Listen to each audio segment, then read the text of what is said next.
The Best in the World podcast with Richard Parr.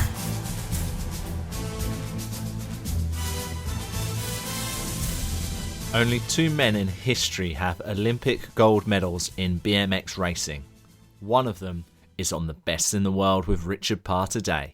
Yes, I had the pleasure of interviewing Connor Fields, the 2016 Olympic champion in BMX racing, on this week's podcast. I really enjoyed my chat with Connor.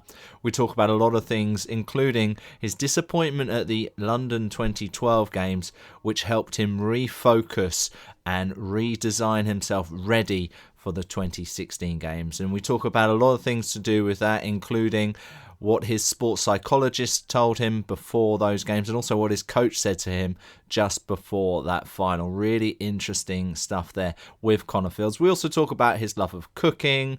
We talk about living and learning to ride in Las Vegas, in the area there. We also talk about the different things that he has in his home, including a picture of Rio de Janeiro and how that helped him in visualizing success at the 2016 Games. Really enjoyed talking to the young American. We also talk about injuries, how he hurt his hand before the 2016 Games and how he was almost scared to compete, and yet he still went on to become the best in the world. So it's a fantastic chat. It's coming up very shortly with Connor Fields on the podcast. Just before we get to it, I want to tell you that today's show is brought to you by Audible. Audible is one of the leading suppliers of audiobooks in the world. Go to audibletrial.com/best, audibletrial.com/best to try out their service. It's a free 30-day trial. It includes a free download of any audiobook of your choosing. Go and check it out.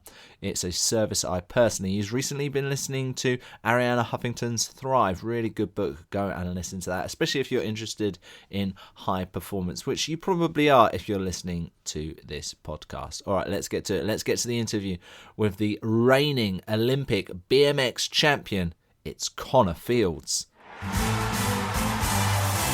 The Best in the World podcast with Richard Parr.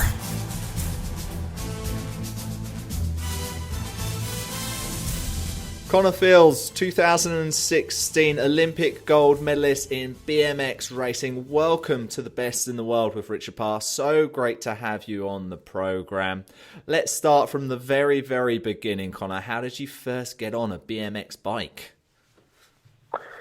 So when I was a little kid, and I learned how to ride a bike, as most kids do, I would have been about 6 or 7 years old when I learned how to ride. I loved riding my bike. So every day I would get home from school and I would hop on my bike and I'd just ride around in front of my house until the street lights came on and it was time to go inside.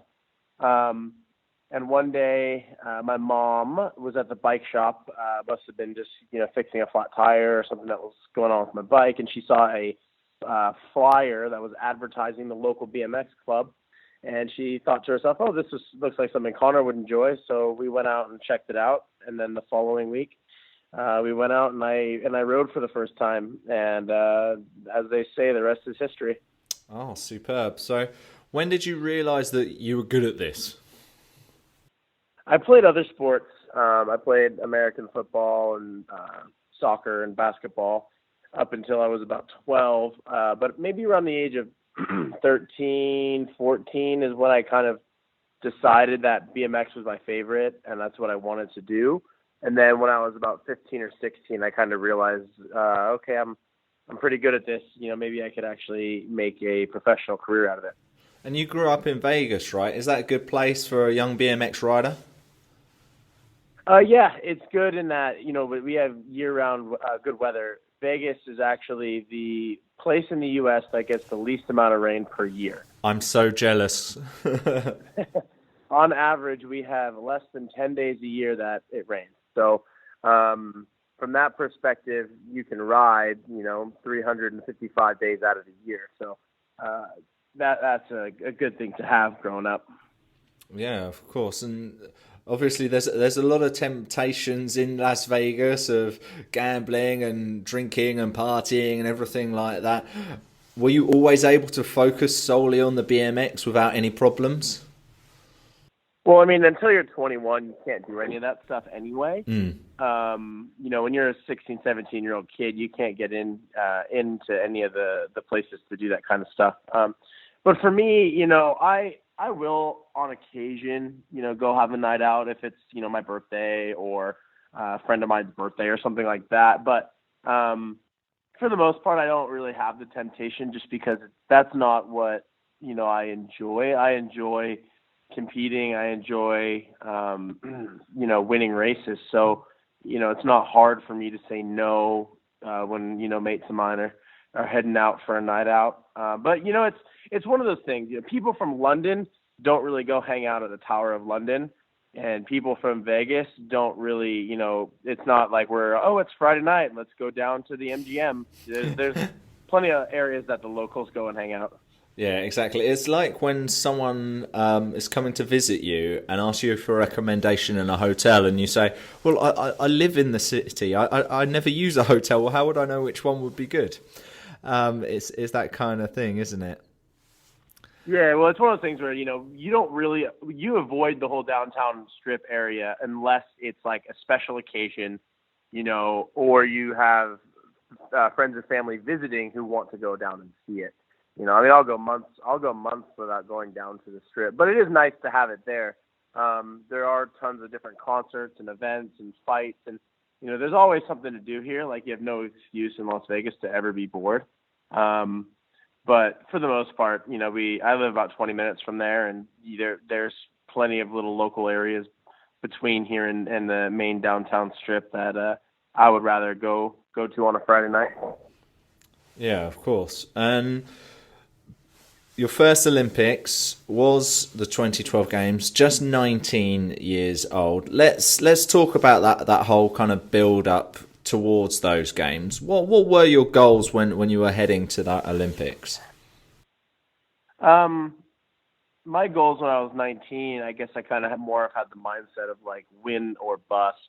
It wasn't a very matured perspective. It was just, you know, kind of a 19-year-old's perspective. I want to win. And, you know, I was a bit of a disappointment. I was in the finals as the number one seed sitting in, you know, our pole position. And I didn't execute. You know, for lack of a better word, I kind of choked. So that was a really tough pill to swallow, but I also think it was a really good lesson to learn.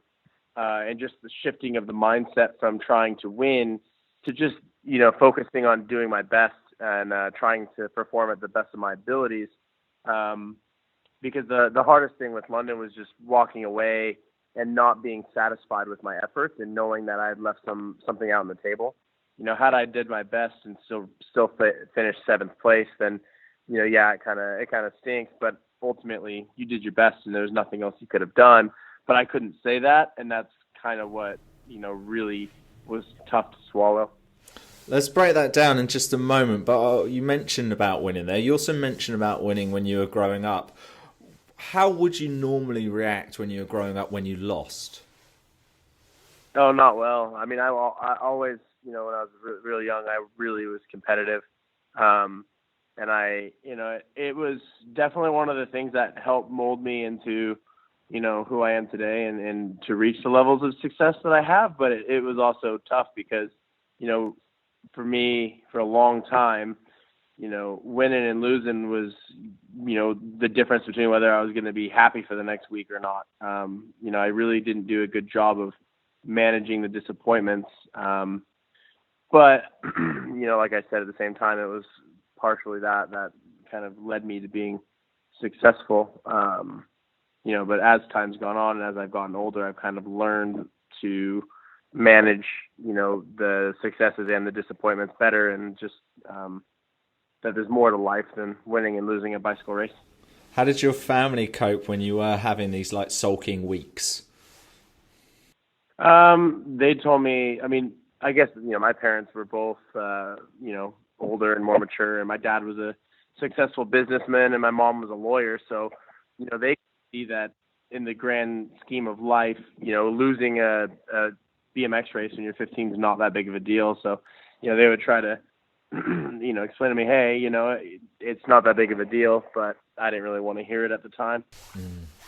I can imagine that. So you had that disappointment in 2012. What could be, looking back at those losses, probably the biggest loss. Now, when you looked back on it, did you sit down with your team? Did you look at it and say, this went wrong, this needs to change? Did you go through certain, almost like a list of things and look what worked and what didn't work at all? Kind of. I mean, I didn't lose because I physically wasn't in shape. I didn't lose because I didn't have the skills or the talent or anything like that. I lost because of, the way I handled the pressure on race day. And, in our sport, the start is so important. The start is the key. And you have to be perfect. Like if you are even, 90%, if the guys that you're starting next to are 100%, they'll instantly get in front of you and you'll be blocked, which is what happened. So there is no margin for error. And when you're in an Olympic final and you're in lane one, you're the number one seed. That's a really hard thing to manage. So we kind of discussed, what can we do to get you better mentally prepared to handle that moment. And in the run up to 2016, I'd put in just as much work on my mentals as I did, physically and technically and all that. And it really made a difference because, I kind of, we could get more into it when we talk about Rio, but I really flipped the script and almost had an opposite type of day in Rio where my absolute best execution was in the finals when it mattered the most. I'm going to talk more about the mental side of everything in just a moment, but I want to talk about, you mentioned everything perfectly technically. For those who are BMX enthusiasts and for those who do compete, what are the things you look for to make that perfect start? Well, number one would be timing. Our starting gate is random. There's a period between 0 and 3 seconds when it's going to go down. And you have to be, right there with it timing-wise. That's the easiest thing to mess up when you lose focus or you lose concentration. And then on top of timing is body position. We sprint from a standing position. We're stopped, and we get up to 35 miles an hour, which I think is around like 45, 50 Ks, in 2.5 seconds. So wow. There's a lot going on in those 2.5 seconds technically. Body position wise, you have to actually connect as well as you can with your pedals. And then you have to, be in a good position and not bumping the guys next to you because you are so close to the guys next to you, and if you bump them, everybody slows down. And there's a lot that goes into it, but timing and body position would be the two most important things. That sounds really dangerous. How bad have your injuries been?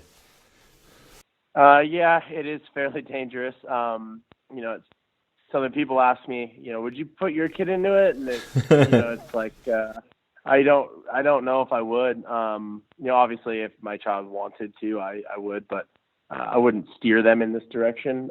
From the ground up, I've torn a ligament in my ankle. I've had knee surgery before on a meniscus. I've broken a wrist. I have had stitches a few times. I have partially separated my shoulder, and then the worst one I've done is I had internal bleeding at one point. Oh my goodness! Oh, mm-hmm. that sounds. But I keep going. I keep going back out there. When you first did it, were you ever scared at all? Did you have to be brave to do it? No, not necessarily. I mean, at the end of the day, if you were to interview an American football player who had been playing for 20 years, their list of injuries would be similar, if not worse. Same with if you think hockey or a fight or any other contact sport, they get injured as well. So, unless you're, in a sport like golf or swimming, when you're not being contacted, getting hurt's a part of the game. And it's not a matter of if, it's just a matter of when. And, the way I look at it is, every now and then when you get hurt, that's just the price you pay for the adrenaline rush that you get. For me, I get to do something that I love that also gives me this incredible rush, and that is, so much fun to me. But every couple of years I'll have to sit in the couch for a few months. But at the end of the day, it's not that big of a deal to me. And you mentioned bumping into people. What happens with these rivalries? Do you sometimes almost get into clashes with people? Has anything nasty ever happened when you bumped into someone, or they bumped into you and there's been a confrontation? Does anything ever happen like that? Oh yeah. And that's that's the cause of 98% of our crashes is other riders. If you take the best guys in the world, we could ride 1,000 laps and you might only get a crash 1 out of every 1,000 laps. And then when people start crashing is when you have 8 riders on the track and you can't kind of predict always correctly what the other riders are going to do, like what part of the track they're going to move to, what line they're going to take, what angle they're going to go through a turn. You can't really predict that, and that's what leads to the crashes. If me and another rider are both going for the same line into a turn, there's only room for one person sometimes, and that's when we can collide. And there are instances where people will, and I have instances as well, where people will get into just individual battles, between a couple of specific riders. Whether it's if rider A crashes rider B, and then going forward, rider B is going to be looking for retribution and payback.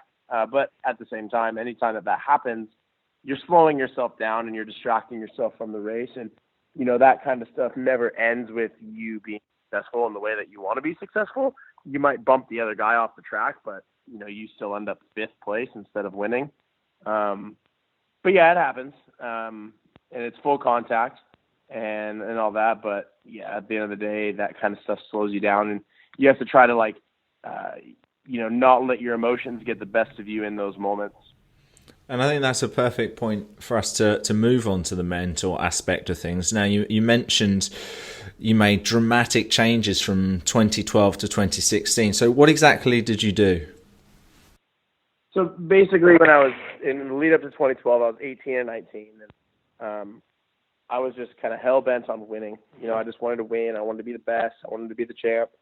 And then, after the disappointment in London, it hit me pretty hard. I'd gone from amateur to Olympic favorite in the period of 18 months. It all happened so fast,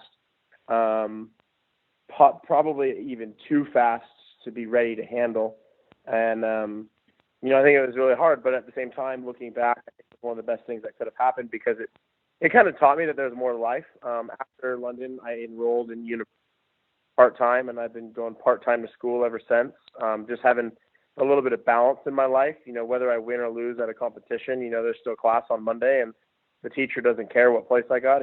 The teacher just cares, how my assignment is. Mm-hmm. And then just focusing, the goal was not focusing so much on the outcome and the winning or the positioning, and focusing more on just doing my best. And I mean, there would be days where I would do my best and somebody would beat me, but I would still be pleased with my efforts because I did my best. And if you do your best and someone beats you, you shake their hand, you say good job, and you say, I got to go home, work a bit harder, and try to beat you next time. And that's a much easier thing to move on from than if you don't do your best and somebody beats you that that you could have beat. So that was the big shift in attitude, was just trying to leave every competition saying that I did my best. And for the most part, in the lead up to Rio, and the last year or so leading up to Rio, I was able to do that 98% of the time. Oh, fantastic. So let's talk more about that lead up. Now, what would be a typical training day for you? So I usually train about 5 times a week.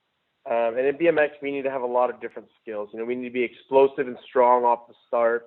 You need to have the technical ability to jump 40 feet jumps and go around these big banked corners. And then you have to have the endurance, to do these 40-second laps. So we do a lot of different stuff in training. The morning will either be some riding, some technical stuff, or some starts, practice starts, and then in the afternoon, either some conditioning, maybe some stuff in the weight room.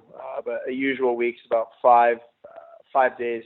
I like to train at 9 a.m. That's my time. It's the same as like work. Usually starts about 9 a.m. So I like to get out there and get my training in, come back, usually make lunch. And then in the afternoon, depending on what day it is, I'll either, sometimes I've got class, sometimes I'll do some study, sometimes I'll, run some errands. And then if I've got an afternoon session, I'll do that around 3 or 4 p.m. Before eating dinner and relaxing before bed. Okay, so I'm going to ask you a few things about that. So what is your typical diet? What's breakfast? What's lunch normally? Breakfast, I usually start with a bowl of oatmeal. I think you Brits call it porridge. With some fruit and some nuts mixed in there, some berries and that. And then if it's a big training day, I'll have a couple eggs as well, just to really fill up the energy tank. And then I try to eat as healthy as I can, but at the same time, I don't limit myself. Our nutritionist for Team USA, she says a 80-20 or 90-10 rule. So basically 80% of the time you're eating clean, you're eating healthy, and 20% of the time, if you want a lolly or if you want, a milkshake, you can get it. Just don't let it become more than 20% of the time. And, we're not an endurance sport, not a long distance type of sport where nutrition is it's important for us, but not to the same extent as, a marathon runner would be. So yeah, I kind of follow I use more of a 90-10 rule. I try to eat clean 90% of the time. And then usually Sunday's my day where I'll have either like a hamburger, a cheeseburger, maybe a slice of pie or something like that on a Sunday. A few of you Olympic champions like your pies. I've heard that a few times actually. I always joke saying that the only reason I'm an athlete is so I can eat more because I burn all the calories. Yeah, exactly. I think a lot of people are very jealous of that. We were talking about food there. One of the things I did read about you is you enjoy cooking. Is that right? Yeah, I do. I enjoy cooking. My girlfriend and I, we cook a little bit. Like just last night, for the first time, we tried making some homemade red curry. Lovely. Turned out pretty good. And I like to grill a little bit. I mean, grilling. I don't know if you count grilling as cooking. It's just they set it on the grill. But yeah, I always find that you eat a lot cleaner when you cook your dinner. So I just try to do that rather than going out for dinner too much. Oh, what's your speciality? Ooh, my speciality. I make some pretty good Mexican tacos. Nice. I love Mexican food, and I use ground turkey instead of ground beef, as it's a leaner meat. But I make a pretty good turkey tacos. Oh, sensational! All right, that's wonderful. Now, we were talking about your whole day, and now you said after dinner you're relaxing, resting. How do you unwind? I either like to spend time. I make it a point to spend time with my friends. Being in an individual sport, it can get kind of lonely at times. You train sometimes by yourself. You're competing by yourself. You don't have that team to kind of lean on and travel with and spend time with. So I make it a point to a couple times a week meet up with a couple of my mates who I've grown up with, and whether it's just meeting up and grabbing a beer, or it's going to see a movie or whatever it may be. I make it a big part of my life to make sure I stay in touch with my friends. Maybe might be hanging out with my girlfriend, watching a movie, different sorts of things like that with her, or catching up with mom and dad. I try to spend time with the people in my life. That's my favorite way to unwind. Oh, that's fantastic. And we've spoken about you being in Vegas, and we're now going to talk more about heading towards the Rio Olympics. But another thing I read about you was that you had a panoramic picture of Rio in your house ahead of the Rio Games. Is this true? And was there any thinking towards it? Was there any kind of visualization for it? Or was it just, I like this picture? No. So basically what I've done is, and I've been lucky enough to travel all around the world. So I've tried to pick up everything or something everywhere that I've gone. And so my living room, or my couch and my TV it's got decorations from all over the world. So I'm in here right now, and there's something I got in Paris. There's something I got in Argentina. There's something from New Zealand, something from Manchester. There's something from Holland, something from Melbourne, Australia. And then the biggest piece is a big panoramic view of Christ the Redeemer and Sugarloaf Mountain in Rio. And I put that as the main decoration. I actually bought it in like 2013 because I knew that, that was the ultimate goal. The Olympics is the ultimate prize in sport. And, that was what I really was working towards every day. So my thought process behind it was, it doesn't look out of place in the room. If you didn't know I was aiming for the Rio Olympics, you could look at the room and be like, oh, wow, this is really cool. These are all the places you've been. And I'd say, yeah. But for me, it was just, on those days where you don't want to get up off the couch, or on those days when you're tired and you're not feeling good, you've got that constant reminder right there of what you're working towards. The Best in the World podcast with Richard Parr.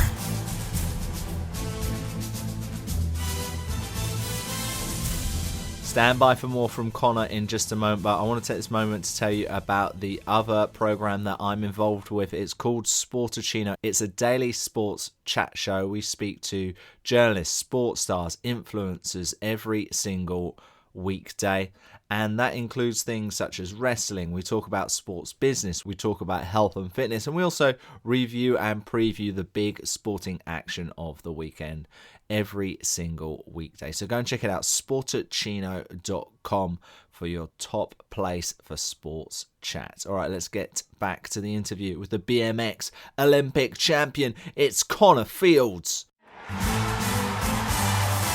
The Best in the World podcast with Richard Parr.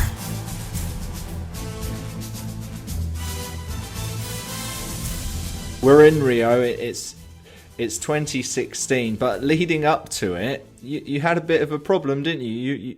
Did you break your hand?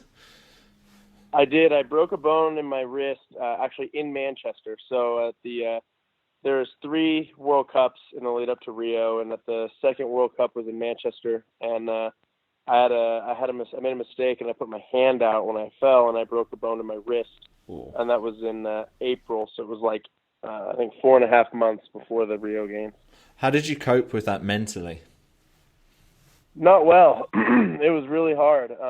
Not only was it a bad timing, it was a really bad break. It wasn't just a standard break, so I had to see a specialist. I had to fly and see a specialist in Colorado.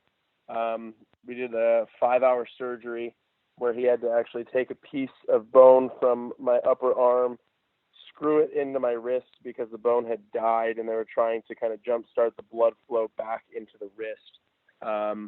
So not only was it a question of like, am I going to be healthy for Rio? It was a question of, is my wrist ever going to be, healed properly again? And there was many a day when I didn't think it was going to work out. I actually only made the team off of a conditional selection. There's 3 spots on the U.S. team. The first 2 are earned by ranking and a trials race. The last one's a conditional selection based on previous results. And I had to basically plead and prove that I was going to be healthy enough before they would give me the conditional selection.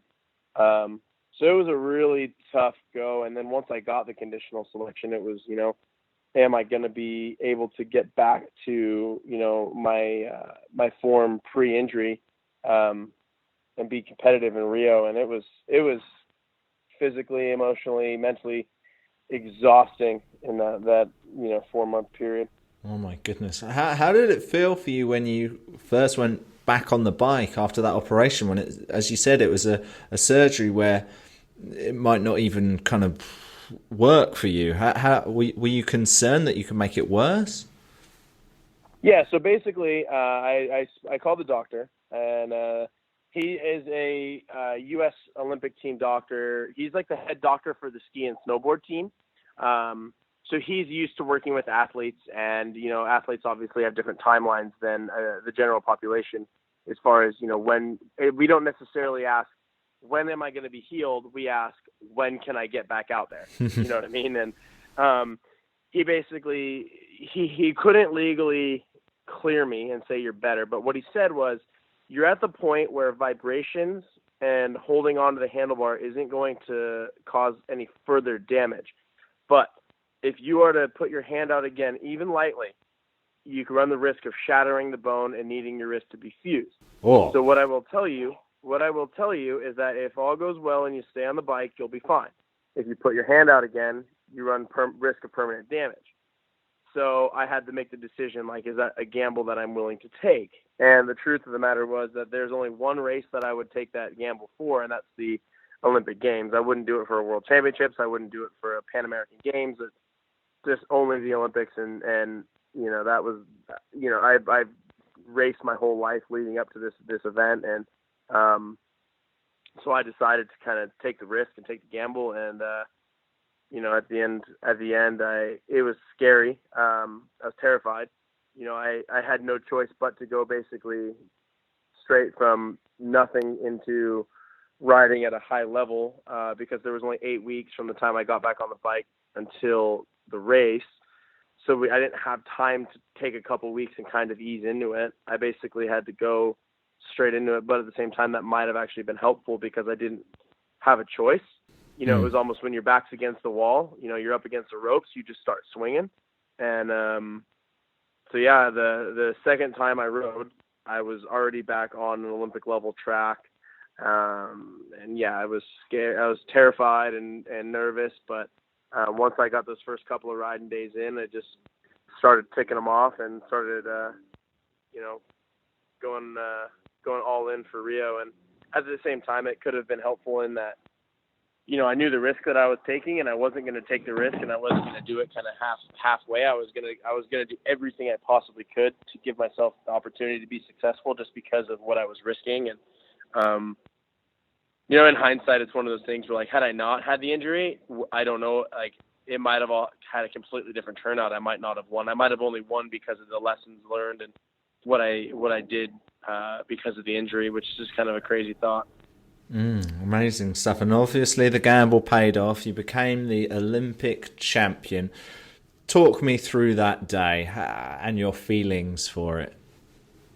Yeah, so our competition is held over 3 days. So the first day we do a seeding run. It's just you by yourself. You do a lap, it's timed, and it seeds you. I went in as the number 4 seed as after the seeding runs, and I was only about a tenth or 0.2 off of the number 1 seed, so I knew I was in good form. So that was a good little confidence booster. Then the following day is the heats. We run 3 heats. And the way it works is you get 1 point for first, 2 for second, 3 for third, you know, so on. And the lowest 4 riders out of the heats are going to advance on to the semifinals. In my heats, I went, I think, first, fourth, third, which smoothly advanced me through to the semifinals. So the final day is the semifinals and the final. Same format with 3 semifinals, and then there's only 1 final. Of the 2 semifinals, I was definitely put in the harder one. We had the odds-on favorite, as well as the defending silver medalist from London, as well as a couple other guys. The 2015 world champion was in there. It was just a really stacked semifinal. But I rode really well. I went second in the first one. I got second in the second one, and I knew that basically I needed 7th or better out of 8 in the third round to advance me into the final. And I collided with another rider in the third semifinal, almost crashed, held it together, and ended up 6th. So I advanced into the finals. And now this is an interesting thing that my sports psychologist had me do before the Rio Games. She had me go back and she said, "Hey, I'd like you to watch the Beijing Games and the London Games, and I want you to tell me what you see. Don't watch yourself, just watch the race and let me know what you see." And I said, all right. So I went and did that. And what I saw was whatever happened in the heats, whatever happened in the semifinal, didn't have a direct correlation to what happened in the final. So what that showed me is you could win all day long, like I did in London. I won all my heats and I won 2 of the 3 semis, but I didn't get a medal. And the guy who got the bronze medal in London, for example, he didn't win a lap the entire race, but he got into the final and he performed in the final and he took home a bronze medal. So essentially what I knew now is that, okay, I'm in the final, so everything that's happened before this is off the table. It's just a fresh, clean slate. Now there's 8 guys, there's 1 race, and 3 of us are going home with the medal. And again, this is one of those times where that shift in my thinking from, going from I want to win to just I want to do my absolute best. And that's all I was just focused on, just performing at my best. And then in the staging, before we went up there, my coach comes up to me and he says, hey, Connor, do you remember London? Do you remember how much that sucked? He also used some choice words that I won't repeat on your podcast. and he said, go get it. This is your chance. And, that really lit a fire up inside of me because, I had to deal with the disappointment of London. And, I remember sitting up on that starting line and I was so calm. And it was just a calmness from being prepared. I'd visualized this moment a million times. I had thought through this moment so many times. I'd done this moment in training every start, and all that. And I ended up just performing at my absolute best when it mattered the most. And, despite, going into the final as the number 6 seed, I ended up winning. And it was just a testament to, my sports psychologist for showing me that whatever happens before the final, you got to shake it off, whether it's good or bad, and just perform in that final. And it was just winning the race was an incredible feeling. But what I remember most, even more so than crossing the finish line and jumping up and down and celebrating with my friends and family, what I remember more is the 3-4 minutes before the race, and just how locked in and tuned in I was, and the world was almost in slow motion, and I had like a hyper sensitivity of everything, and it was just a really incredible feeling in that lead up, and something I'd never felt before, but it was really cool. Oh, amazing. And what's next for you, Connor?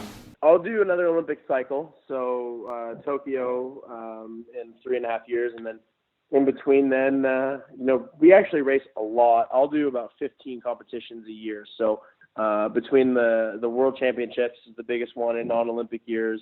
We have a World Cup series. This year we're racing in Holland, Belgium, and Argentina. And then we've got a domestic series here in the U.S. So I'll do about 15 competitions a year, as well as continuing school part-time and trying to stay away from gambling too much. What are you studying, Connor? Business. So when I first went, I had started studying kinesiology, but it was almost too much. I would be studying about the human body, and then I would train, and then I would be everything was about the human body, and it was just almost too much. So I transferred over to business, and I really enjoy it. Right now I'm taking a class in economics and a class in accounting, and I enjoy it a lot. Oh, fantastic. Have you thought about your life after racing? I have. What I think I want to do is actually, I have a really great agent who's inspired me to want to be an agent.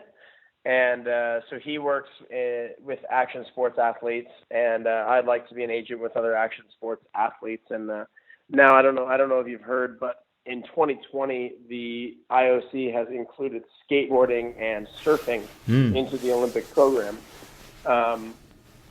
So with that happening and action sports becoming a little bit more intertwined with the Olympic program, I think that, I would have a good position to go to a young action sports athlete and say, hey, I've been in your shoes. I've done it. I've also gone to school and learned the business and kind of help mold the careers of future athletes. Yeah, if there's going to be anyone to learn from, it's certainly going to be from you, from your experience. So you mentioned surfing. I've had Kaylee Gilchrist on the program before. She's a water polo player, and she's actually trying to compete in surfing at the Tokyo Games as well, which would be an amazing... An amazing feat. Well, it's been really, really good to talk to you today, Connor. Thank you so much for being on The Best in the World with Richard Parr. Just before you go, why don't you let us know how we can continue to get your great knowledge and continue to follow your journey to Tokyo in 2020 on any of your social media platforms, and also anything else you'd like to speak about or promote, please. Oh, yeah. Well, thanks for having me on. And if anybody wants to follow me, my social media handles are on YouTube, Twitter, Instagram, Facebook. It's all the same. It's Connor Fields 11, CONNOR FIELDS 11. Number 11 is my racing number. And yeah, keep in touch. And thanks for having me on. Oh, Connor, it's been so good to talk to you. Thank you for being the best in the world. The Best in the World podcast with Richard Parr.